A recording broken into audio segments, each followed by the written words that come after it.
자, 시내산에서 하나님은 나의 백성, 나의 군대라고 지칭하셨던 이스라엘 자손을 향하여 십계명과 여러 아름다운 법령들을 지금 내려주고 계십니다.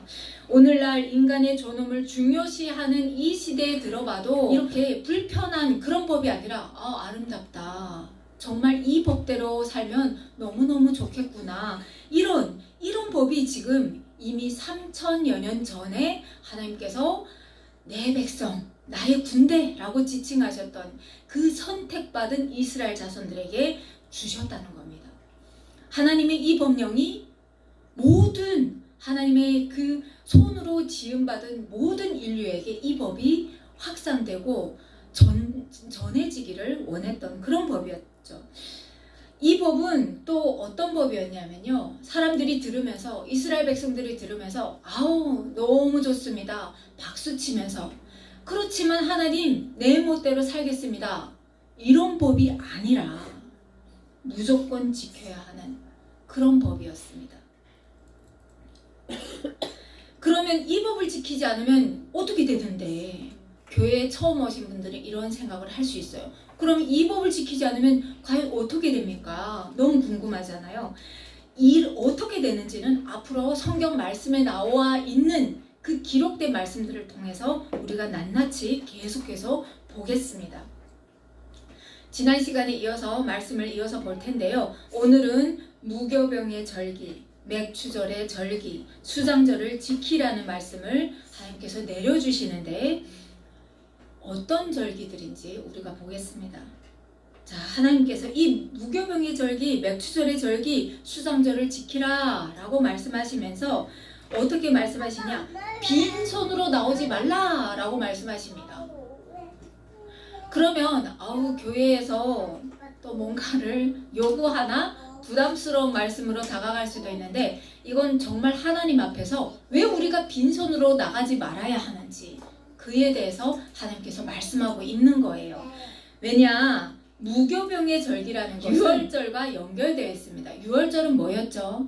하나님께서 이 애굽의 모든 장자들을 치시면서, 그러면서 어린 양의 피를 문설주에 바름으로 말미암아 그 사망이 문턱을 넘어간 아주 중요한 사건입니다. 그러면 우리는 이스라엘 자손도 아닌데, 우리는 그 당시에 이스라엘 백성도 아닌데 우리와 어떻게 연결이 되지? 이런 생각을 할 수 있습니다. 하나님께서는 구약은 제가 뭐라고 말씀드렸죠? 계속해서 말씀드릴 때 구약은 예수 그리스도가 오시는 증거의 말씀이라고 했죠. 그러면 오늘날 신약 시대에 와서 우리는 예수님이 오셔서 계속 지금 이어가고 있는 시대인데, 예수님이 오심으로 말미암아 그 그림자가 실체로 내려오셔서 그 십자가에 못 박으셨어요. 하나님께서 그 모든 죄악으로부터 자신의 독생자를 십자가에 못 박으심으로 말미암아 우리를 사망으로부터 건지셨다는 거죠. 그래서 이 절기는 무교병의 절기와 하나님께 모든 것이 다 하나님의 은혜입니다 라고 고백하는 그 맥추절의 절기와 수장절의 절기, 이 모든 절기를 지킴으로 말미암아 예수 그리스도를 기념하라. 그런데 예수 그리스도로 말미암아 우리가 사는 건데, 하나님의 입장에서 우리가 생각했을 때 하나님은 누구를 못 박으셨나요? 나의 독생자를 못 박으셨어요. 그래서 하나님은 말씀하시는 거예요. 내가 너희들을 건짐은 공짜로 건져낸 것이 아니라 내 아들 독생자의 피로 말미암아 건졌으니, 이 은혜는 값으로 매길 수 없는 은혜이기 때문에, 그러므로 값으로 매길 수 없는 은혜이기 때문에, 그러므로 너희는 이 절기에 나올 때, 하나님 앞에 나올 때 빈손으로 나오지 말고 하나님 앞에 그 은혜를 감사로 고백하라 라는 그 말씀을 하고 계시는 겁니다. 그런데 이것은 들으면서 아이고 부담스러워라, 아이고 힘들어라, 교회 가면 뭔가를 들고 가야 돼, 이런 부담감으로 갖고 오는 것이 아니라 하나님의 그 은혜에 날마다 감사하면서 경배하는 마음으로 자발적으로 드리고자 하는 그 마음으로 하나님 앞에 들고 나오래요. 여러분이 부담스러운 마음으로 들고 나오는 그 헌물, 그 예물 하나님은 안 받으십니다. 감사의 마음으로 들고 나와야 하나님께서 그 예물을 받으십니다. 자, 이런 절기로 모이게 된 이스라엘 자손들, 앞으로 우리가 보겠지만 이 시간을 통해서 과연 이 사람들은 무엇을 할까? 1년에 3번, 모든 이스라엘 남자들은 1년에 3번 하나님께서 정하신 곳으로 가서 예배를 드려야 됐어요. 자, 그때 이 사람들은 하나님의 말씀을 듣습니다. 하나님은 어떤 분이신지, 왜 우리를 선택하셨는지, 이스라엘의 정체성을 그 시간에 듣는 겁니다. 그러면서 우리가 무엇을 지켜 행해야 되는지, 우리의 삶이 어떤 방향으로 흘러가야 되는지, 이런 것들을 듣는 거예요. 그러면 오늘날과 좀 다른가요? 오늘날과 조금 다릅니다. 우리는 지금 다 한글을 깨닫고 우리가 성경을 읽고자 마음만 먹으면 하나님 앞에 그 말씀을 주야로 묵상할 수 있는 시대가 됐습니다.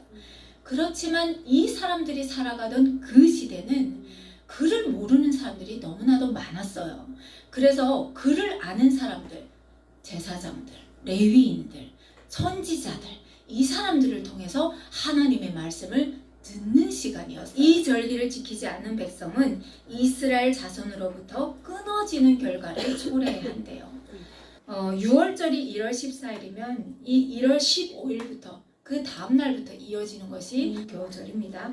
자, 이스라엘 자손들은 6월절에 어린 양의 피를 문설주에 바름으로 말미암아서 애굽의 모든 장자들이 죽었지만 이들이 살아서 그 죽음의 사자로부터 벗어납니다.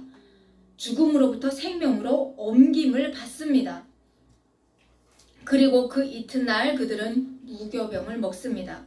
이들이 먹은 이 무교병은 예수 그리스도를 상징하기도 합니다.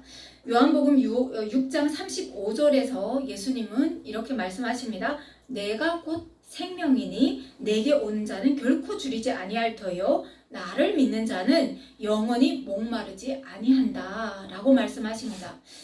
아니 그러면 그렇잖아요. 예수님의 살을 먹어야 되나 우리가?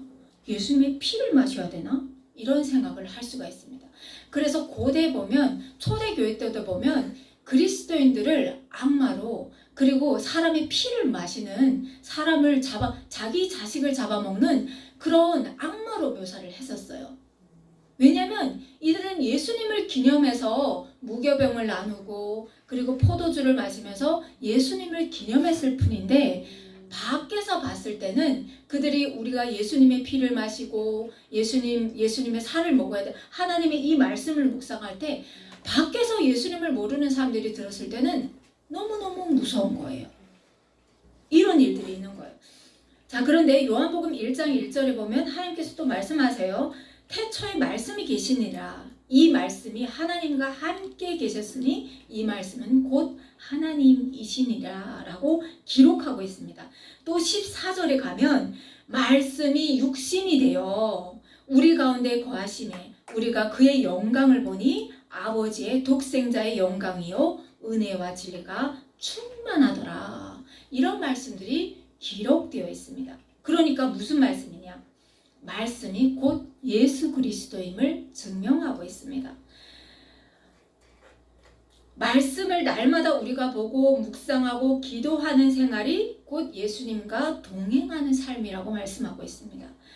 그래서 이 말씀이 우리 안에 거할 때, 그럴 때 예수님의 말씀처럼 그날에는 내가 아버지 안에, 너희가 내 안에, 내가 너희 안에 있는 것을 너희가 알리라 라고 말씀하고 있습니다. 나의 계명을 지키는 자라야 나를 사랑하는 자니 나를 사랑하는 자는 내 아버지께 사랑을 받을 것이요 나도 그를 사랑하여 그에게 나를 나타내겠다 라고 말씀하고 있습니다. 자, 맥추절은 그럼 뭐냐? 맥추절은 밀을 수확한 후 하나님께 첫 열매를 드리는 추수감사절기입니다. 이 날은 6월절이 지난 지 7주째 지켜졌던 날입니다. 그래서 77절이라고도 부르기도 합니다. 자, 신약시대에 나오는 오순절과 연결되어 있습니다. 오순절과 유월절 중 누룩 없는 떡을 먹는 둘째 날에서 계산해서 50일째 되는 날까지 이렇게 지켜졌는데, 오순절 날은 무슨 날이었죠? 예수님께서 부활하시고 나서 성령님이 임재하셨던 날이에요. 연결되는 날입니다. 자, 수장절 또는 초막절, 장막절이라고도 하는 이 절기는 언제나 하나님께서 이스라엘을 애굽에서 인도하신 후에 광야 생활 중에 초막에 거주하게 한 그 날을 기억하라는 거예요. 기억하라는 거예요. 그 다 뭐죠? 하나님께서 내가 너희를 건졌어 라는 것의 연결점입니다. 그 광야 40년의 광야 생활을 하면서 하나님은 이들을 내버려 두셨냐? 아니에요. 우리가 지금 계속 보고 있지만 하나님은 불기둥과 구름기둥으로 함께 하시면서 만나를 내려주시고 메추라기를 내려주시고 생명수를 계속 주시면서 이들과 계속 함께 하셨던 거예요. 그래서 하나님께서 말씀하시는 거예요. 기억하라. 그 어려웠던 날들을 기억하라 라는 겁니다. 그래서 총체적으로 하나님께서 하시고자 하시는 말씀은 무엇이냐? 내 하나님 여호와를 섬기라. 그리하면 여호와가 너희의 양식과 물의 복을 내리고 너희 중에서 병을 제하리니 내가 내 위엄을 내 앞에서 보내어 내가 이를 곳에 모든 백성을 물리치고 내 모든 원수들이 내게 등을 돌려 도망하게 할 것이며 내가 그 번성하여 그 땅을 기업으로 얻을 때까지 내가 그들을 내 앞에서 조금씩 쫓아내리라. 이 일을 언제 하신다고요? 하나님을 우리가 기억하고 하나님의 말씀에 순종할 때 하나님께서 이렇게 하신다는 것을 말씀하고 있습니다. 그러니까 하나님께서 늘 말씀하시는 것이 그거예요. 과거에나 지금이나 말씀하시는 것이 너는 그들과 그들의 신들과 언약하지 말라. 내 마음에 우상을 두지 말라. 이 말씀을 하고 계시는 겁니다. 내 아이도 나의 우상이 될 수가 없고 내 남편도 나의 우상이 될 수가 없는 겁니다. 돈도 나의 우상이 될 수가 없는 겁니다. 왜냐? 다 하나님께서 창조하신, 우리는 하나님께서 창조하신 그 방주에서 살기 때문인 겁니다. 우리로부터 비롯된 것은 아무것도 없기 때문입니다. 창조주를 바라볼 때 하나님께서 우리의 모든 것들을 지켜주시고 형통하게 하시기 때문이죠. 자, 하나님께서 십계명을 우레와 번개와 나팔소리와 산의 연기가 올라오는 가운데 임재하셔서 지금 내려주고 계시는데, 그래서 이 말씀을 하나님은 누구에게 하셨냐? 모세에게 하셨습니다. 이스라엘 백성들이 너무너무 무서워서 번개와 우레 가운데, 그 연기 가운데, 불 가운데 임재하시는 하나님이 너무너무 무서워서 모세에게 당신이 우리에게 말씀하여 주세요. 우리가 듣겠습니다. 하나님이 우리에게 말씀하지 말게 하여 주십시오. 우리가 죽을까 봐 두렵습니다. 그래서 모세가 이스라엘 자손과 하나님 사이에 중재자가 되어서, 사자가 되어서, 선지자가 되어서, 제사장이 되어서 지금 이 역할들을 하고 있다는 거죠. 하나님께서 모세에게 말씀하십니다. 너는 아론과 나답과 아비후와 이스라엘 장로 70명과 함께 여호와께로 올라와 멀리서 경배하고 너 모세만 여호와께 가까이 나오라 라고 말씀하십니다. 여기서 나답과 아비후는 아론의 아들들입니다. 그래서 모세가 올라가서 지금 이 율법들을 지금 듣는 거예요. 자, 모세가 여호와의 모든 말씀과 그의 모든 율례를 내려와서 백성에게 전합니다.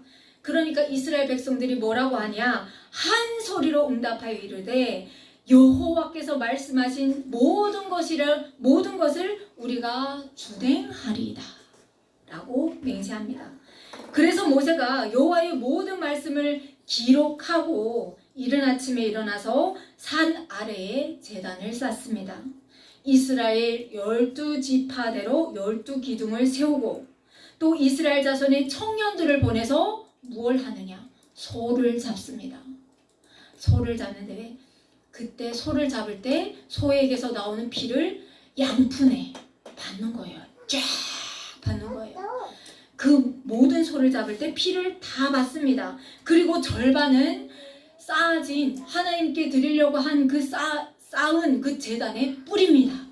뿌리고 그리고 하나님께서 말씀하신 언약서를 백성들이 들을 수 있도록 낭독을 합니다. 모세가 하나님 앞에 들은 그 법들을 지금 듣습니다. 너희들이 종을 대할 때는 이렇게 하고 그리고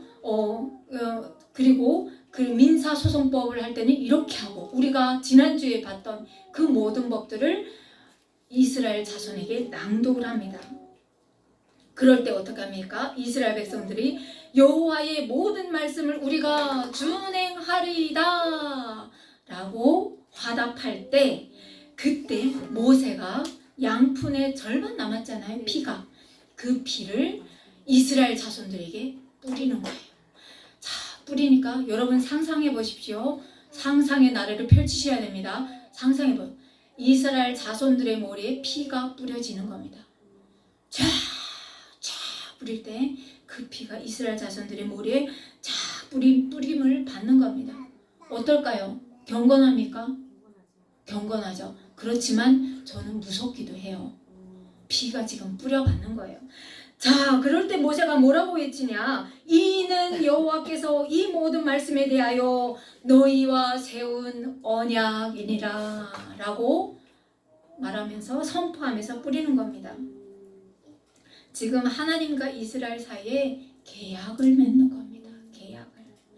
약속을 했다는 겁니다. 이스라엘 백성이 하나님의 목소리에 잘 청정하고 또 하나님의 모든 말씀대로 행하면 뭐라고 하셨나요? 세계가 다 내 것인데 하나님께서 이스라엘 자손을 모든 민족 중에서 하나님의 소유로 삼고 그리고 또 제사장 나라로 삼아 주시고 거룩한 백성으로 삼아 주시겠노라 했던 그 말씀이 지금 이스라엘 백성과 체결되는 그런 장소인 겁니다. 지키지 않는다면 어떻게 될까요? 피로 언약을 맺었습니다. 피라는 것은 생명입니다. 그러면 지키지 않는다는 것은 하나님 대해서 끊어진다는 건데 끊어진다는 것은 하나님의 계약에서 끊어진다는 건데 그것은 곧 죽음을 말합니다. 그런데 여러분 생각해 보세요. 정말 놀라운 지금 언약의 현장이에요. 왜냐? 한 분은 우주 만물을 창조하신 하나님이세요. 그리고 한쪽은 하나님께서 빚어 만드신 피조물이에요. 그런데 하나님께서 자신께서 빚으신 그 피조물과 지금 계약을 하고 있는 자리예요. 너희가 나에게 이렇게 하면 내가 이렇게 해줄 거야.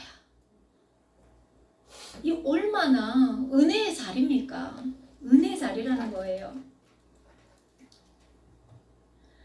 그런데 한편으로 이 계약이라는 것은 지키지 않을 때 그 결과에 대한 책임을 져야 한다는 거예요. 그런데 그 책임의 결과가 뭐라고요? 죽음입니다. 자, 그래서 하나님께서 말씀하시는 거예요. 힘으로 권력으로 내가 건졌으니까 너희는 내 거야. 무조건 나의 말에 복종해 라고 하신 것이 아니라 그렇게 할래? 라고 먼저 선택권을 이스라엘 자손에게 주셨다는 거예요. 이게 은혜인 거예요. 자유의지를 주셨다는 거예요. 내가 너희를 독수리 진짜 새끼 어버 나르듯이 내가 날랐어. 홍해 바다를 가르면서 건졌어. 이런 신이야. 먼저 보여주시면서 이런 위대한 신이야. 그런데 이런 신하고 너희가 체결할래? 라고 먼저 선택권을 주셨다는 거예요. 이 얼마나 은혜입니까? 바로 이런 은혜의 자리에 지금 여러분이 와 있는 겁니다. 예수 그리스도를 믿을래? 그러면 내가 너희들을 죽음에서 사망으로 옮길 거야. 예수 그리스도를 그냥 믿으면 죽음이 아니라 생명이야. 이런 은혜를 주셨다는 거예요. 값을 매길 수 없는 이 은혜를 주셨다는 거예요. 누구도 상상할 수 없는 하나님께서 지금 프로포즈를 하셨다는 거예요. 하나님과 우리 사이는 갑을 사이가 아니라 신랑과 신부가 지금 사랑의 체계를 언약을 맺는 그런 자리인 거예요. 자, 그러시고 이 청혼이 받아들여지고 성사가 되니 성사가 됐잖아요. 피가 지금 뿌려지면서 성사가 됐어요. 그러니까 하나님께서 너무 기쁘셔서 오늘 말씀을 보니까 모세와 아론의 두 아들과 또 이스라엘 장로 70명을 하나님이 계신 그 보좌로 지금 초대를 하시는 거예요. 상상해 보세요. 야, 이거 어마어마한 자리인 거예요. 그러면서 하나님께서 하나님의 모습을 보여주시는데 성경 말씀해 보니까 이스라엘의 하나님을 보니 그의 발 아래에는 청목을 편 듯하고 하늘같이 청명하더라 라고 기록하는 겁니다. 우리가 과연 무엇이 간대? 하나님께서 빚으신 그 피조물을 하나님께서 나의 신부 삼으시고 너무 귀하셔가지고 지금 초청하신 거예요. 여러분 이스라엘 자손이라고 지금 생각하지 말고 여러분이라고 생각해보세요. 놀라운 은혜의 자리입니다. 자, 이렇게 약혼식을 하고 하나님께서 뭘 하셨냐? 모세를 부릅니다. 모세를 부릅니다. 왜냐? 하나님께서 주신 그 율법과 계명을 모세에게 가르쳐서, 왜냐하면 이스라엘 자손과 하나님 사이에 중재자를 섰습니다. 그러니 모세가 내려와서 가르쳐야 돼요.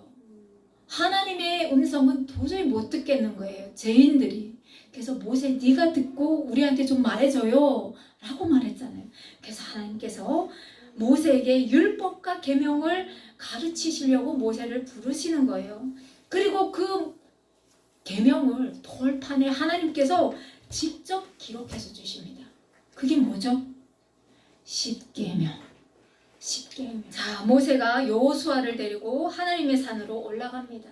장로들과 이스라엘의 모든 자손은 모세가 올라가면서 이렇게 말합니다. 우리가 돌아올 때까지 너희는 여기서 기다려라. 시내산에서 기다려라. 아론과 훌이 너희와 함께 할 거야 말하고 올라갔어요. 자, 모세가 산에 오르니 구름이 산을 이렇게 싹 감는 겁니다. 하나님의 영광이 시내산 위에 머무르는데 엿새 동안 이렇게 산을 가리는 거예요. 뽀얗게 가립니다. 상상해봐도 너무너무 웅장하죠. 7째 되는 날에 하나님께서 모세를 구름 가운데서 부르시는데 이스라엘 자손이 산 아래에서 이렇게 보니 산 위에 여호와의 영광이 그들의 눈에 맹렬한 불같이 보입니다. 그렇게 모세가 올라가서 40일 주야로 산에 있습니다. 하나님과 함께 있는 거예요. 그때 모세는 무엇을 아느냐? 하나님과 함께 하나님과 지금 혼인을 했잖아요. 약혼식을 치렀어요. 그러니까 하나님께서 내려와서 그 혼인하여 함께 살 집을 위해서 지금 올라갔습니다. 와, 모든 만물이 하나님의 영광으로 진짜 임재하고 있는데 무소부재하셔서 어디에나 계시는 그런 하나님이신데 한낱 먼지에 불과한 이 피조물과 함께 사시겠다고 하나님께서 지금 하나님의 그 성막을 지으려고 지금 부르셨습니다. 혼인집을 지을 성막 설계도를 하나님께서 일일이 모세에게 가르쳐 주십니다. 성막의 뜰, 앞마당은 이렇게 하고 성소와 지성소는 어떻게 끓이는지, 성막을 지을 때 사용되는 재료들은 이스라엘 자손에게 지원하는 마음으로 예물을 가져오도록 하게 하라고 말씀하고 있습니다.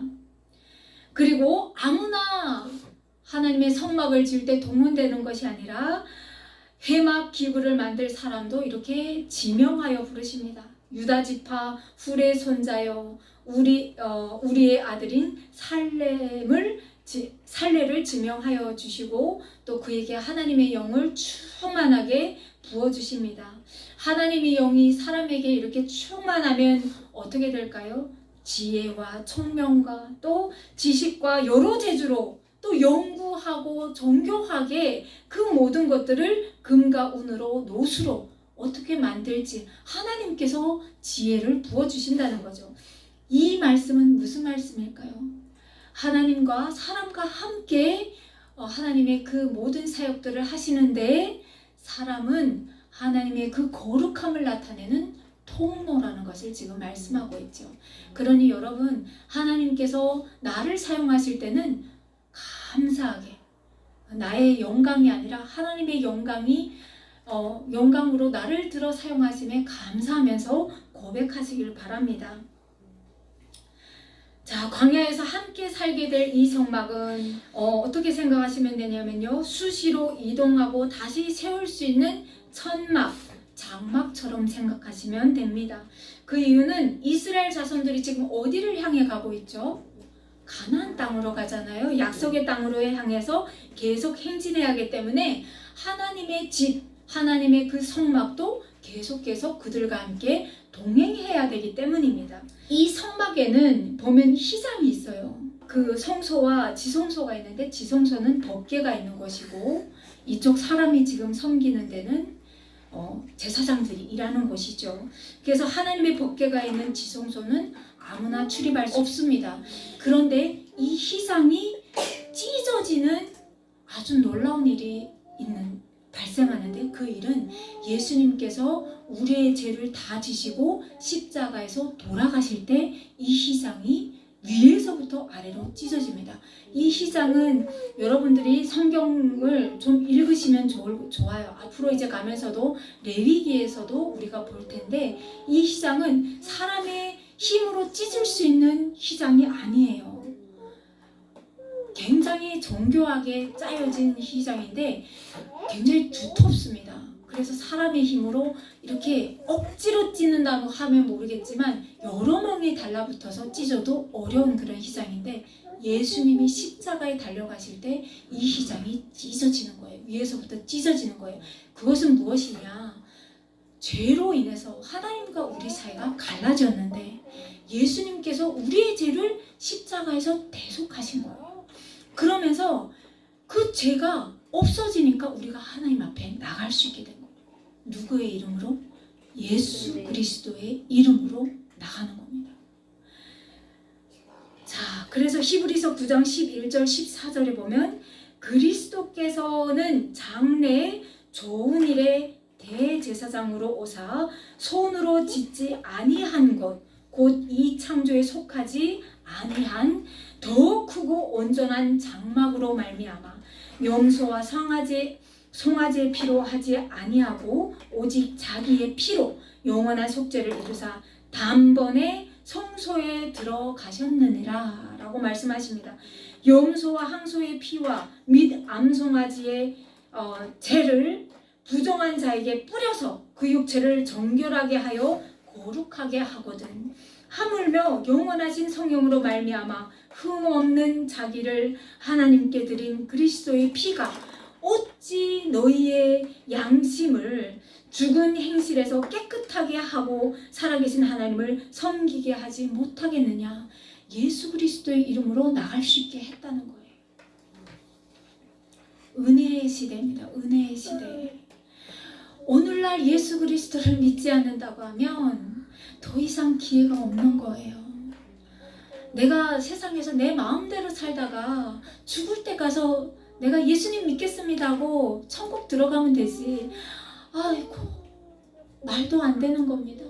이 은혜의 시대에 예수 그리스도로 말미암아 하나님 앞에 나갈 수 있는 이 은혜의 시대에 아무나 교회에 발을 들일 수 있게 한 이 시대에 우리가 복음을 받아야 된다는 거예요. 그러니까 하나님께서 말씀하는 거예요. 유교절 또 그 맥추절, 수장절 이런 절기는 그냥 절기가 아니라 내가 너희와 함께하고 내가 너희에게 일용할 양식을 주고 내가 광야에서 너희를 지키고 그러니 여러분 하나님 앞에 올 때 우리가 과연 빈손으로 올 수 있냐는 거죠. 그것은 꼭 물질만이 아닙니다. 우리의 온 마음과 정성을 다해서 나오라는 거예요. 형식적으로 나오는 것이 아니라 하나님 너무 감사해요. 주의를 허락하신 하나님 너무 감사해요. 예수 그리스도가 있으면 너무 행복합니다. 이런 마음으로 주의를 사모하면서 나오라는 거예요. 이 기쁜 일들을 하나님께서 지금 모세와 함께하고 있는 겁니다. 하나님의 마음이 느껴지십니까? 하나님이 지금 너무 기뻐하고 계시는 거예요. 너무 기뻐하고 계시는 거예요. 그러시면서 하나님께서 다시 모세에게 안식일의 중요성을 말씀하고 있는 겁니다. 오늘날 말하면 주일의 중요성을 말씀하고 있는 거예요. 내가 예수 그리스도를 못 박았잖아? 근데 예수 그리스도가 부활했어. 그 부활은 왜냐?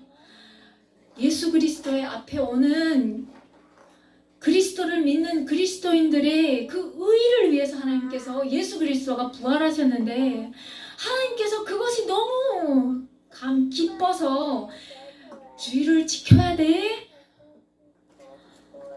주의를 지켜야 돼. 주의를 하나님께서 내가 이렇게 기쁜 날이잖아. 내가 너희를 위해서 내 독생자를 못 박았잖아. 그러니까 주의를 지켜야 돼. 그러면서 그 안식일의 중요성을 말씀하시는데, 너는 이스라엘 자손에게 말하여 이르기를 너희는 나의 안식일을 지키라. 이는 나와 너희 사이에 너희 대대의 표징이니 나는 너희를 거룩하게 하는 여호와인 줄 너희가 알게 함이라. 너희는 안식일을 지킬지니 이는 너희에게 거룩한 날이 됨이라. 그 날을 더럽히는 자는 모두 죽일지며 그 날에 일하는 자는 모두 그 백성 중에서 그 생명이 끊어지리라. 이는 나와 이스라엘 자손 사이에 영원한 표징이며 나 여호와가 엿새 동안에 천지를 창조하고 일곱째 날에 일을 마치고 쉬었음이니라 하라 라고 명령하십니다. 이 모든 일을 하나님께서 시내산 위에서 모세에게 이르시기를 마치신 때에 중급한 돌에 지금 하나님께서 막 새기시고 말씀하시는 것이에요. 이 돌판을 하나님께서 친히 쓰신 것이라 라고 말씀하시면서 성경은 기록하고 있는 겁니다. 여러분, 오늘 설교를 들으시면서 어떤 생각을 하십니까? 하나님의 기쁨이 여러분의 기쁨이 되었으면 좋겠습니다. 하나님의 그 설렘이 여러분의 설렘이 됐으면 좋겠습니다. 하나님이 얼마나 우리와 함께하고 싶어 하시는지 그 은혜 충만이 여러분의 충만이 되었으면 좋겠습니다. 그냥 동떨어진 은혜가 아니라 그 시내산에서 하나님께서 내 백성 나의 군대로 삼으시면서 하나님께서 기뻐하셨던 그 충만이 우리의 충만이 되어서 예수 그리스도와 동행하시면서 여러분이 하나님 안에 거하시면서 승리하는 삶으로 이어졌으면 좋겠습니다. 한 주를 살아가실 때 여러분, 우리가 보면 세상의 모든 것을 봤을 때 너무나도 마음 아픈 일들도 너무 많습니다.